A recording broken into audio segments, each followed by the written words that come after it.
नमस्कार मेरे देश के बेहतरीन नौजवानों। हाँ, तो आप सभी understand and learn mathematics channel को फॉलो करते आ रहे हैं और आप काफ़ी अच्छे से मैथ भी सीखते आ रहे हैं। और मुझे ये भी उम्मीद है कि आप सभी को अब मैथ में फील होता होगा कि मैथ एक्चुअली में है क्या।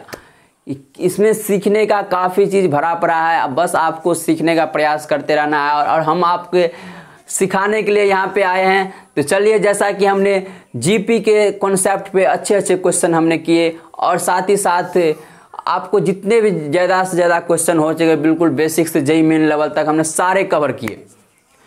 तो आज हम आपको नया टॉपिक स्टार्ट करने वाले हैं, एजीपी अर्थमेटिको ज्योमेट्रिक प्रोग्रेशन। यहाँ से आपका एक्चुअली में जो क्वेश्चन फ्रेम होगा वो काफ़ी अच्छे अच्छे क्वेश्चन फ्रेम होता है इस टॉपिक से।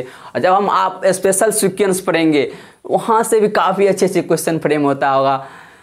तो अभी तक आप जितने पढ़े हैं बिल्कुल समझ लिए वो बेसिक है, आपको स्ट्रॉन्ग करने के लिए बताया गया है। आप बोलेंगे भैया 14 लेक्चर आप ले लिए, बिल्कुल बेसिक। जी हाँ, सही पकड़े आप, क्योंकि आप जेईई मेन पे फोकस कर रहे हैं तो आपको यहाँ पे बिल्कुल बेसिक से हम स्टार्ट कर रहे हैं और जेईई मेन लेवल तक आपको लेके जाएंगे, वो भी डेफिनेटली 100% एक्यूरेसी के साथ। और साथ ही साथ आपको कोई भी एक क्वेश्चन आपका इस टॉपिक का आपको लगेगा हमसे ये बन नहीं रहा है तो समझिए आप लेक्चर में कहीं डिफ़ॉल्ट किए हैं, लेक्चर को आप ध्यान से नहीं देखे हैं। इसीलिए बोलते हैं आपको कंटिन्यू रहिए और लेक्चर को प्रॉपर तरीका से देखिए, तो समझिए आपके लिए जेईई मेन कुछ नहीं है, बिल्कुल ईजी है, बिल्कुल ईजी, जो आप इजीली क्रैक कर सकते हैं। तो चलिए, अब आपका यहाँ से मेन टॉपिक स्टार्ट हुआ। जब हम स्पेशल सीक्वेंस पढ़ेंगे तो वहाँ पे काफ़ी खतरनाक क्वेश्चन फ्रेम होता है जो कि अधिकतर स्टूडेंट देख के डर जाते हैं, लेकिन आपको नहीं डरना है क्योंकि आप मेरे स्टूडेंट हैं और मेरे वीडियो को लेक्चर को प्रॉपर तरीके से आप देख रहे हैं। तो चलिए स्टार्ट करते हैं। AGP अर्थमेटिको geometric progression.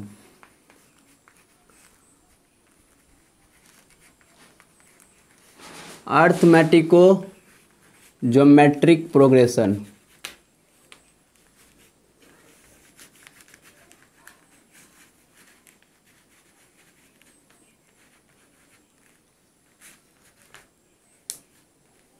एजीपी।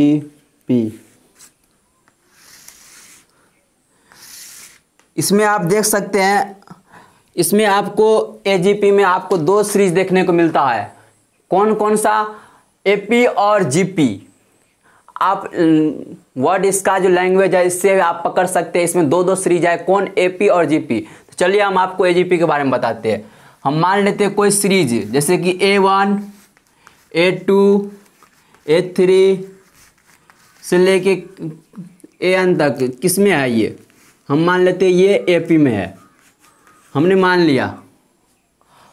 हमने क्या माना? A1 A2 A3 ये सीरीज है जो कि एपी में है। ठीक उसी प्रकार और क्या मान लेते हैं हम? B1 B2 B3 से लेके BN तक एक सीरीज है जो जिसको हमने किस में मान लिए? जीपी में मान लिए। देखिए, हमने इसको एपी और जीपी में क्यों माना? क्योंकि यहाँ पे दिख रहा है हमें, बोल रहा है अर्थमेटिको ज्योमेट्रिक प्रोग्रेशन, यानी कि एजीपी के बारे में बात कर रहा है। तो अब समझते हैं इन दोनों सीरीज से हमें एजीपी कैसे मिलेगा। तो इससे हमें क्या मिलेगा? एजीपी। तो एजीपी का सीरीज क्या हो जाएगा? तो देन तब A1 B1 A2 B2 A3 B3 से लेके कहाँ तक AN BN, ये किस में हो जाएगा? जी आप सही पकड़े, एजीपी में। हमने क्या किया? दोनों सीरीज को क्रॉसपॉन्डिंग टर्म, दोनों सीरीज के क्रॉसपॉन्डिंग टर्म को हमने मल्टीप्लाई कर दिया। जो नया सीरीज मिला वो किस में मिला हमें? एजीपी में। अब आप समझ गए एजीपी एक्चुअली में है क्या। दो सीक्वेंस का क्या है? दो सीक्वेंस जैसे कि एपी और जीपी, दोनों सीक्वेंस का मिक्सचर है जो जिसको हम बोलते हैं एजीपी। और एजीपी आप समझ लिए, एपी और जीपी का करस्पॉन्डिंग टर्म, जैसे पहला टर्म और इसका भी पहला टर्म, करस्पॉन्डिंग टर्म का प्रोडक्ट, और फिर दूसरा टर्म का प्रोडक्ट, यानी करस्पॉन्डिंग टर्म के प्रोडक्ट से जो सीरीज नया बन रहा है उसी को हम क्या बोलते हैं? अर्थमेटिको ज्योमेट्रिक प्रोग्रेशन, यानी कि एजीपी। अब आप एजीपी के बारे में समझ गए। चलिए अब हम इसमें डिस्कस करते हैं सम के बारे में। जब हम एजीपी समझ गए, उससे पहले सम के बारे से पहले आपको टीएनएथ टर्म निकालते हैं, यानी कि जनरल टर्म। तो इसका जनरल टर्म क्या होगा, मान लेते हैं ये एजीपी का जनरल टर्म है, तो एजीपी का जनरल टर्म टीएन डैश। देखिए अब ये टीएन किसका हो जाएगा, ये टीएन हो जाएगा आपको करस्पॉन्डिंग एपी का।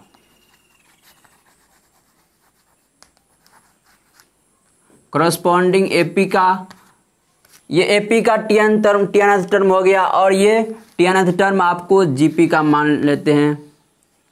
करस्पॉन्डिंग टर्म किसका हो जाएगा, जीपी का।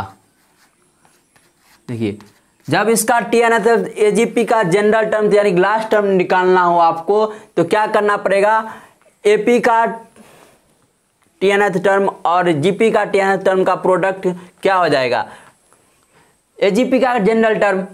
तो क्या समझे आप यहाँ से, एजीपी कुछ नहीं है, बिल्कुल इसमें बेसिक कॉमन सेंस यूज किया गया है। तो मुझे उम्मीद है कि इतना तो आप खुद से सोच भी सकते हैं। तो चलिए आज हम एजीपी के बारे में इतना जाने, अब हम इसमें सम पे बारे में डिस्कस करते हैं, क्योंकि अब इसका सम निकालेंगे तो कैसे निकालेंगे। तो सम देखिए, sum of AGP, sum of AGP हम आपको यहाँ पे बोर्ड क्लियर करके अच्छे से समझाते हैं, क्योंकि सम ऑफ एजीपी में आपको जो आप प्रूव किए हैं, जैसे कि एपी में सम का फॉर्मूला प्रूव किए हैं, जीपी में सम का फॉर्मूला प्रूव किए, ठीक उसी प्रकार हम एजीपी का सम निकालेंगे उसी तरीके से जिस तरीके से आपने एपी जीपी का सम का फॉर्मूला प्रूव किए हैं। तो उसमें आपको जगह स्पेस थोड़ा ज़्यादा होना चाहिए। तो इतना तक तो आप समझ गए होंगे। तो चलिए आगे आपको समझाने के लिए हमने बोर्ड क्लियर कर दिए, और अभी तक आप एपी जीपी के सम का लेक्चर नहीं देखे हैं तो आप जाके आप देख सकते हैं। और चलिए स्टार्ट करते हैं। Sum of n AGP, AGP का सम निकालेंगे। देखिए sum of n terms, sum of n terms, n terms तक का हम सम निकालते हैं। सपोज एस बराबर सम, एस को लिखते हैं, सम को आपको पता ही है। अब देखिए हम क्या कर लेते हैं, a plus d into r, first term AP का, a plus d second term, और आर की क्या हो गया, जीपी का कॉमन रेशियो है a plus 2d r square, a plus 3d, इसी प्रकार चलते जाएगा। कहाँ तक चलते जाएगा, ए प्लस लास्ट टर्म इसका a plus n minus 1 into d, और इसके बाद इसका लास्ट टर्म कितना हो जाएगा, आर के पावर एन माइनस 1 हो जाएगा। देखिए ए, आप सोच रहे हैं भैया आप ये जीपी का मल्टीप्लाई किए हैं, तो इसमें तो ए तो फर्स्ट टर्म हो गया एपी का, तो इसका जीपी का फर्स्ट टर्म क्या है। हाँ आप बिल्कुल सही पकड़े, जीपी का यहाँ पे फर्स्ट टर्म हमने क्या लिया है, 1 लिया है। आप ध्यान से नोट कर लीजिए इसको। यहाँ पे जो हम सम निकाल रहे हैं एजीपी का, इसमें जीपी में जो पहला टर्म हमने लिए हैं, फर्स्ट टर्म, जीपी का फर्स्ट टर्म जो हमने लिए हैं, क्या लिए हैं, 1 लिए हैं। आप समझ गए, कॉमन रेशियो आर, और इसका टीएनएथ टर्म का फॉर्मूला क्या होता है, ए इंटू आर के पावर एन माइनस 1। तो ए कितना है, 1 है, आर के पावर एन माइनस 1, तो ये टीएनएथ टर्म हो गया। जैसे कि अभी हमने आप लोग एजीपी का टीएनएथ टर्म सिखाया कि एपी का टीएनएथ टर्म और जीपी का टीएनएथ टर्म को करस्पॉन्डिंग टर्म यानी कि मल्टीप्लाई हो जाएगा। देखिए एपी का टीएनएथ टर्म और जीपी का टीएनएथ टर्म को करस्पॉन्डिंग टर्म से आपस में क्या हो गया, मल्टीप्लाई हो गया, और ये एजीपी का टीएनएथ टर्म हो गया। तो यहाँ से आप इस तरह समझ सकते हैं। अब देखिए इसमें चालाकी क्या करते हैं, जैसे कि आपको वहाँ पे क्या बताए थे सम के केस में, हम जीपी के जब सम हम प्रूव्ड कर रहे थे, तो वहाँ पे हमने आपको कॉमन रेशियो से इस सीरीज को मल्टीप्लाई किया था, और साथ ही साथ एक टर्म शिफ्ट करके लिखा था। इसीलिए बोलते हैं आप जीपी का सम का थ्योरी वाला लेक्चर आप देखिए। देखिए अब हम क्या करेंगे, इसका कॉमन रेशियो कितना है, जीपी का आर है।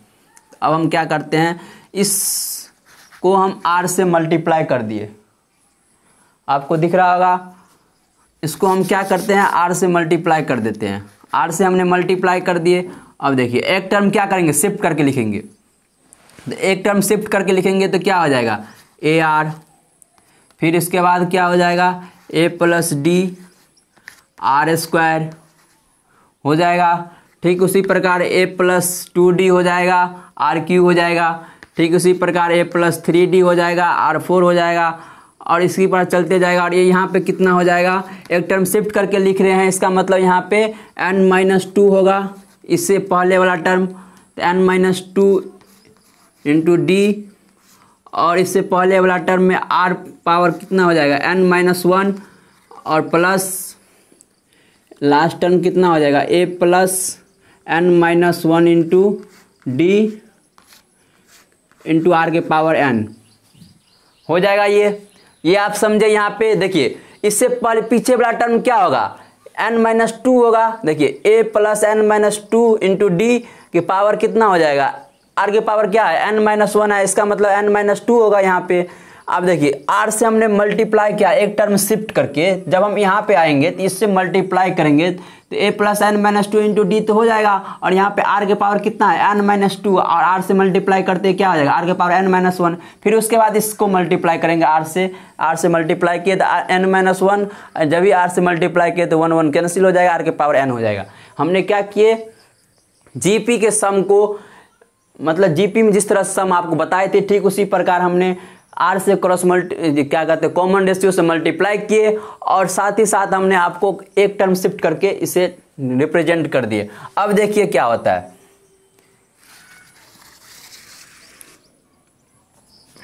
अब हम माइनस कर देते हैं, ये माइनस हो जाएगा, माइनस माइनस माइनस माइनस, तो यहाँ से हमें क्या हो जाएगा एस कॉमन ले लेंगे तो 1 माइनस आर हो जाएगा। जब भी x कॉमन ले लिए तो 1 माइनस आर। अब देखिए यहाँ पे हो जाएगा a प्लस, अब a माइनस आर और a प्लस आर, यहाँ से क्रॉस, इसको क्रॉस मल्टीप्लीकेशन करेंगे तो a आर और a माइनस आर कैंसिल हो जाएगा, तो कितना बचेगा डी आर बचेगा, डी आर बचा। अब देखिए ठीक इसी प्रकार इसमें देखिए ए आर स्क्वायर और माइनस ए आर स्क्वायर, और यहाँ पे माइनस डी आर स्क्वायर, तो यहाँ पर 2 डी आर स्क्वायर है और माइनस डी आर स्क्वायर है, तो a minus r square a plus r square cancel हो गया, तो कितना बचा यहाँ से plus d r square, plus d r square. ठीक इसी प्रकार चलते जाएगा, और लास्ट तक कहाँ तक जाएगा, ये देखिए यहाँ तक आएगा, यहाँ तक हम सॉल्व करेंगे। तो देखिए यहाँ पे ए प्लस कितना हो जाएगा a plus r, a into are के पावर n-1, यहाँ पे देखिए ए इंटू आर के power n-1, minus minus plus cancel हो गया, क्योंकि यहाँ पे माइनस हो रहा है और ये प्लस हो रहा है तो कैंसिल हो गया। अब यहाँ पे कितना बचा, यहाँ पे बचा हमें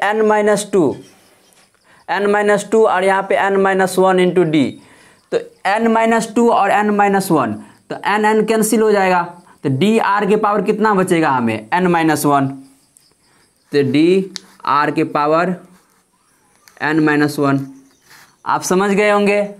देखिए आप यहाँ पे n-1 इंटू डी आर के पावर n-1 मल्टीप्लाई करेंगे तो ये होगा। अब यहाँ से माइनस में ये है तो ये इसके साथ n वाला टर्म तो कैंसिल हो जाएगा, यहाँ पे माइनस डी है तो यहाँ प्लस माइनस, यहाँ पे माइनस 2d है तो माइनस से मल्टीप्लाई करेंगे तो प्लस 2d हो जाएगा, यहाँ पे माइनस डी है तो क्या बचेगा डी आर के पावर n-1। अब यहाँ समझ गए। अब यहाँ कितना बचा a plus n-1 into D R के पावर इंटू आर के पावर n, इतना हो गया। अब देखिए यहाँ से s का वैल्यू हमें निकालना है। s का वैल्यू निकालने के लिए हमें इस सीरीज को सॉल्व करना पड़ेगा। तो ये सीरीज क्या है, किस में है, ये जीपी में है, क्योंकि आपको दिख रहा है हर एक अगला टर्म किससे मिल रहा है r से मल्टीप्लाई करके मिल रहा है, यानी कि ये सीरीज जो है हमें जीपी में दिया हुआ है। तो जीपी में दिया हुआ है, चलिए इस सीरीज को सॉल्व करते हैं और इस सीरीज को सॉल्व करेंगे। देखिए अब इस सीरीज को हम सॉल्व करते हैं तो कितना हो जाएगा, यहाँ पे नंबर ऑफ टर्म्स कितना है, यहाँ पे नंबर ऑफ टर्म्स कितना है आप सोचिए। देखिए पहला टर्म, दूसरा टर्म, तीसरा term, number of last term कितना जा रहा है n-1, इसका मतलब कितना नंबर ऑफ टर्म है, इसको n-1 टर्म है। ऐसे भी आप सोच सकते हैं, और नहीं तो आप इस तरह से भी सोच सकते हैं।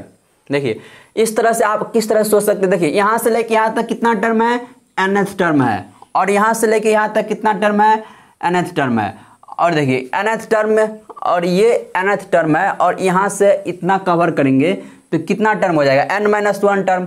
तो ये हो तो गया, ये एक को छोड़ दिया ऐसे ही, और इतना हमने कवर किए तो n टर्म में से हमने एक टर्म तो हटा दिए, तो n-1 बचा, और एक टर्म तो ये भी हट गया है, तो ये बचा आपको कितना, n-1 टर्म। तो यानी इसमें नंबर ऑफ टर्म्स कितना है, n-1, इतना टर्म्स है। नहीं तो आप इस तरह सोच सकते हैं r के पावर 1 है, 2 है, 3 है, तो कहाँ तक जा रहा है, n-1, तो नंबर ऑफ टर्म n-1 है। एग्जैक्टली इस तरह से भी आप बहुत जल्दी सोच सकते हैं। इसमें नंबर ऑफ टर्म पता चल गया, तो हमें इसका सम निकालना है, तो हम क्या करेंगे, तो इस सम आपको बताए हैं, क्या बताए हैं, सम एजीपी का क्या कहते हैं, जीपी का सम क्या होता है, इसका सम निकालेंगे तो क्या हो जाएगा, first term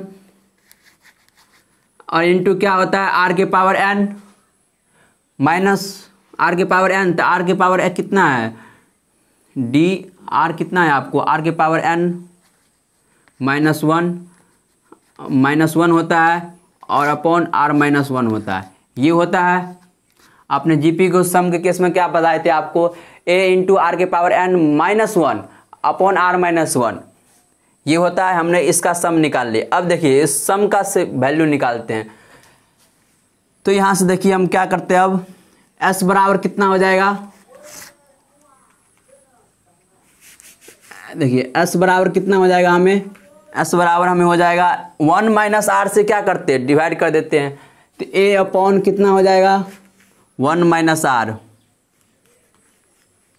a upon 1 minus R. अब इस सीरीज को आगे लिख लेते हैं, तो इस टर्म को, सीरीज को नहीं, a plus n-1 into D के पावर इंटू पावर r के पावर n अपॉन कितना हो जाएगा, डिवाइड करेंगे तो 1 माइनस आर हो जाएगा। अब देखिए, अब यहाँ पे चलेंगे तो इसको लिखेंगे इसका सम, तो प्लस कितना हो जाएगा, ये डी आर फर्स्ट टर्म है, डी आर आर के पावर n-1 अपॉन कितना हो जाएगा, r-1, और यहाँ पे कितना है, r-1 है, यहाँ पे 1 अपॉन 1 माइनस आर है। तो देखिए यहाँ पे -1 माइनस आर है, यहाँ पे r-1 है, तो हम क्या करते हैं, इसमें से माइनस कॉमन ले लेते हैं ऊपर नीचे, इसमें से माइनस कॉमन ले लेंगे तो 1 माइनस r-1 हो जाएगा, और इसमें से माइनस कॉमन लेंगे तो माइनस माइनस कैंसिल हो जाएगा। तो हमको इसको इस तरह से लिख देते हैं, तो 1 माइनस आर के पावर n-1 अपॉन कितना हो जाएगा, 1 माइनस आर, ये 1 माइनस आर तो कितना हो जाएगा, 1 माइनस आर का होल स्क्वायर, दो बार आ गया 1 माइनस आर 1 माइनस आर। तो ये आप समझ गए कहां से आया। तो अब देखिए हम इसके बारे में क्या डिस्कस करते हैं। अब ये आ गया हमें सम का फॉर्मूला। अभी तक आप जो सम पढ़े थे जीपी में, एपी में, तो हमने आपको बोले थे ध्यान रखने के लिए, याद रखने के लिए। अब ये जीपी का जो सम निकला है, आप इसे याद रखेंगे क्या, नहीं, आप इसे याद नहीं रख सकते हैं। कितने स्टूडेंट होंगे भाई जी हम तो याद कर लेंगे, हम तो याद करने में बहुत एक्सपर्ट है, अच्छे अच्छे बड़े बड़े फार्मूला, बहुत सारे जितने भी फार्मूला होंगे सारे हम याद कर लेते हैं। हाँ, आप देखिए इसको आप याद कर लिए, अब याद कर लिए तो आप तुरंत भूल भी जाएंगे। अब सोचिए आपको ये फार्मूला याद है, जब आपको क्या कहते हैं एग्जाम क्वेश्चन में आपको ऐसा ही क्वेश्चन मिल जाए तो आपको इस फार्मूला लगाने में कितना कन्फ्यूजन होगा। भाई यहाँ पे 1 माइनस r-1 आता कि 1 r-1 था, यानी कि बहुत तरह कन्फ्यूजन हो जाएगा। यहाँ पे dr है कि यहाँ पे बहुत तरह का कन्फ्यूजन हो जाएगा। और ये जो आपको सम का फार्मूला निकाले ये एक स्पेशल केस में है। ये जो आप सम का फार्मूला हम आपको निकाले हैं एजीपी का, वो किस केस में है, स्पेशल केस। स्पेशल केस क्या है, हमने एपी का फर्स्ट टर्म ए माने हैं और जीपी का फर्स्ट टर्म हमने क्या माने हैं, 1 माने हैं। स्पेशल केस क्या है, यहाँ पे जीपी का फर्स्ट टर्म 1 मान के हम फार्मूला लिए। आप सोचिए इसमें जीपी का फर्स्ट टर्म हम बी मान ले तो इसमें फार्मूला तो बहुत एक्सचेंज हो जाएगा। ये तो आप जो कैलकुलेशन देख रहे हैं ये भी बहुत एक्सचेंज हो जाएगा। तो क्या आप याद रख सकते हैं, नहीं। और कभी भी आपको बोला गया था, जब हम ट्रिगोनोमेट्री भी पढ़ रहे थे तो आपको बोले थे थ्योरी क्या कहते हैं, याद नहीं रखने के लिए। और साथ ही साथ फार्मूला जो होता है ट्रिगोनोमेट्री का, बहुत सारे फार्मूला हमने यहाँ पे देखे थे प्रूफ्ड के साथ, तब पर भी आपको बोले थे याद नहीं रखने के लिए, क्योंकि आप याद करेंगे भूल जाएंगे। जब भी आप याद किए तो समझिए भूल जाना अनिवार्य है। तो वहाँ पे आपको क्या बोले थे, जब हम एप्लीकेशन करेंगे ट्रिगोनोमेट्री का, जब हम पढ़ा रहे थे तो आपको तो बहुत सारे फार्मूला तो खुद याद हो गया होगा, क्योंकि एप्लीकेशन के थ्रू, क्वेश्चन के थ्रू जब हम क्वेश्चन करते हैं तो अच्छे अच्छे फार्मूला याद हो जाता है। तो याद रखने की कोई ज़रूरत नहीं है। और जिनको भी ट्रिगोनोमेट्री का पूरा फार्मूला याद नहीं है, जब हम कैलकुलस पढ़ाएंगे, जब इंटीग्रेशन यूज करेंगे, डिफरेंशिएशन जब पढ़ाएंगे, तो वहाँ पे तो ट्रिगो का काफ़ी ज़्यादा यूज होता है, तो वहाँ पे आपको और भी अच्छे से याद हो जाएगा। तो बात रही इस फार्मूला को याद करने की, तो आप इसे याद नहीं रख सकते हैं, और आप बोलते हैं याद रखेंगे तो याद रखिए, आप 2 दिन में भूल जाएंगे। और ये भी एक स्पेशल केस में है जब जीपी का फर्स्ट टर्म 1 है, तो आप सोच सकते हैं इसमें सम का फार्मूला क्या है। तो चलिए आप समझ गए। आप बोलेंगे भैया याद नहीं रखेंगे तो जीपी एजीपी का क्वेश्चन जो आएगा किस तरह से सॉल्व करेंगे। जी एग्जैक्टली ऐसा क्वेश्चन आना चाहिए। तो जब भी आपको एजीपी का दिखे क्वेश्चन, हमको घबराने की कोई ज़रूरत नहीं है। तो उसको क्या करेंगे, मेथड, प्रोसेस, जितना प्रोसेस है उसको ध्यान में रखेंगे। प्रोसेस क्या है, एजीपी की जब भी देखिए आपको उस एजीपी में सीरीज का कॉमन रेशियो निकाल लेना है। कॉमन रेशियो क्या है पकड़ लेना है उस सीरीज से। उस सीरीज को देखते ही आपको पता लग जाएगा इस सीरीज का कॉमन रेशियो क्या है। जब भी आपको कॉमन रेशियो मिल गया तो ठीक इस प्रकार का प्रोसेस लगाएंगे, एक टर्म शिफ्ट करके आर से यानी कॉमन रेशियो से मल्टीप्लाई कर देंगे इसी में, और इस तरह से सॉल्व करेंगे। आपको एस का वैल्यू बहुत कम टाइम में मिल जाएगा, यानी कि सम मिल जाएगा आपको एजीपी का बहुत मिनिमम टाइम में, जब आप प्रोसेस इसको ध्यान में रखेंगे। तो आप हमेशा कभी भी फार्मूला पे मत जाइए फार्मूला याद करने के पीछे, क्योंकि फार्मूला बहुत जल्दी भूल भी जाएंगे आप। इसमें से बहुत से बच्चे होंगे भैया हम 4 बजे उठ के पढ़ लेंगे और याद हो जाएगा, कभी नहीं भूलेंगे। कितने तो 4 बजे उठते हैं तो नींद में ही रहते हैं। सोचिए आप, एक बार पढ़ते हैं 2 बार झपकी मारते हैं, एक बार पढ़ते हैं 2 बार झपकी मारते हैं, तो ऐसे में कभी याद होगा नहीं होगा। और जो याद भी कर रख लेगा तो एग्जैक्टली भूल जाएगा यार, क्योंकि मेमोराइज्ड चीज़ भूलने में समय नहीं लगता है। तो आप इस तरह से आप प्रोसेस इसको ध्यान में रख सकते हैं। चलिए आप यहाँ तक आप समझ गए होंगे। अब इसी में हम इन्फिनाइट केस का इन्फिनाइट जब केस होगा एजीपी में तब उसका डिस्कशन अभी करते हैं। तो इन्फिनाइट केस का डिस्कशन करते हैं। तो मुझे उम्मीद है कि आप सब जितना अभी हमने आपको समझाने का प्रयास किया तो आप समझ गए होंगे। ये हमने किस में सम ऑफ एन टर्म्स के बारे में यहाँ पे जिक्र किए। अब हम इन्फिनाइट एजीपी जब दिया रहेगा, यानी कि एन टर्म्स नहीं, यहाँ पे सम ऑफ इन्फिनाइट एजीपी दिया रहेगा, इन्फिनाइट टर्म्स, तो वहाँ उसके बारे में क्या होगा देखिए। कुछ नहीं, हम एजीपी लिखेंगे ठीक उसी प्रकार a plus d into r plus a plus 2d into r square, इसी प्रकार चलते जाएगा, इन्फिनाइट तक जा रहा है। अब हम क्या करेंगे, ठीक उसी प्रकार प्रोसेस लगाएंगे। कुछ नहीं है, प्रोसेस लगाएंगे, एक टर्म शिफ्ट करके लिखेंगे। तो एक टर्म शिफ्ट करके लिखेंगे तो ए इंटू आर हो जाएगा। आर से हमने क्या किया, इसको मल्टीप्लाई किया, plus a plus d r square, फिर ए प्लस 2d आर क्यू, इसी प्रकार चलते जाएगा। आप शिफ्ट करके लिखिए जितना आपको लिखना है। और कहाँ तक जा रहा है, इन्फिनाइट तक जा रहा है। देखिए आप इसको क्या कर देंगे, सब्ट्रैक्ट कर देंगे, हमें एस का वैल्यू यहाँ से मिल जाएगा। एस का वैल्यू हमें यहाँ से मिल जाएगा। तो सब्ट्रैक्ट करेंगे तो कितना हो जाएगा, S into 1 minus R, S common हो गया तो ये कितना हो गया आपको, ए प्लस, देखिए ए प्लस डी आर हो जाएगा।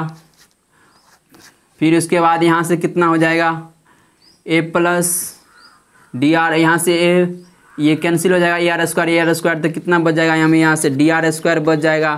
तो इसके बाद डी आर क्यूब बच जाएगा, और ये कहाँ तक जाएगा, इन्फिनाइट तक जाएगा। अब कुछ नहीं है, आपको इन्फिनाइट जीपी का सम आता है निकालना। तो इसका इन्फिनाइट का सम निकालेंगे तो क्या होगा, ए इंटू क्या होता है, first term upon 1 minus R यानी कॉमन रेशियो। इसका फर्स्ट टर्म कितना है, डी आर है अपॉन 1 माइनस आर, इसका सम निकाल रहे हैं, इस सीरीज का सम निकाल रहे हैं हम। इस सीरीज का क्या निकाल रहे हैं, सम निकाल रहे हैं। तो first term upon 1 minus R होता है। आर कितना है इसका, आर ही है। अब ये हो गया, आपको इस तरह से आप निकाल सकते हैं। अब देखिए हमें क्या एस का वैल्यू चाहिए, तो एस का वैल्यू निकालेंगे तो हम क्या कर देंगे, एस जो इसके साथ मल्टीप्लाई में है इसको क्या करते हैं, अब इस सारे टर्म को डिवाइड कर देते हैं 1 माइनस आर से। तो 1 माइनस आर से डिवाइड करेंगे तो ये क्या हो जाएगा, 1 अपॉन 1 माइनस आर। और ये कहाँ क्या हो जाएगा आपको, इसका सम कितना आया हमें, D R upon 1 minus R. तो 1 माइनस आर क्या हो जाएगा, D R upon 1 minus R का स्क्वायर। तो ये आप सम का फॉर्मूला हुआ इन्फिनाइट जीपी के केस में। इस तरह से हम देखिए कुछ था इसमें, कुछ नहीं है, बिल्कुल आपको वही लॉजिक पकड़ कर रखना है जो हमने आपको जीपी के केस में बताए थे, सम के केस में। और एजीपी के तो अब आप समझ गए सम, और इन्फिनाइट दे दिए तो वो भी आप इजीली सॉल्व कर लिए, हमने आपको बता भी दिए सॉल्व करके। तो आपको भी ये भी फॉर्मूला ध्यान में रखना है। और इसमें भी एक कंडीशन फॉलो हो रहा है, इसमें जीपी का टर्म का जीपी के फर्स्ट टर्म कितना है 1 लेके हमने इस इन्फिनाइट जीपी का एजीपी का सम निकाले हैं। तो घबराइए नहीं, आपको कभी भी एजीपी का क्वेश्चन दिखे जाएगा तो आपको डायरेक्टली प्रोसेस का प्रोग्रेस जितना आप प्रोसेस पढ़े हैं उस प्रोसेस को यूज करना है, और कुछ नहीं है इसके बाद। तो चलिए आज हम यही ख़त्म करते हैं। तो जैसे कि आपको बताए हैं कि आप मेरे वीडियो को ज़रूर शेयर किए होंगे, कल के क्लास में हमने आपको बताए थे, आप शेयर कीजिए, अधिक से अधिक स्टूडेंट तक ये वीडियो पहुँचे, ताकि वो उसको भी समझ में आए कि कोई भाई जी है जिन्होंने मैथ काफ़ी अच्छे से पढ़ा रखे हैं और हर एक टॉपिक कवर कर रहे हैं और मेरे लिए काफ़ी अच्छे मेहनत करते हैं। तो आप मुझे ज़रूर सपोर्ट कीजिए, क्योंकि आपकी सपोर्ट से ही हम आगे बढ़ेंगे और साथ ही साथ आपको भी आगे बढ़ने का मौका मिलेगा मेरे साथ। चलिए धन्यवाद, और जैसे कि आपको बता दिए लाइक शेयर और सब्सक्राइब ज़रूर कीजिएगा। धन्यवाद।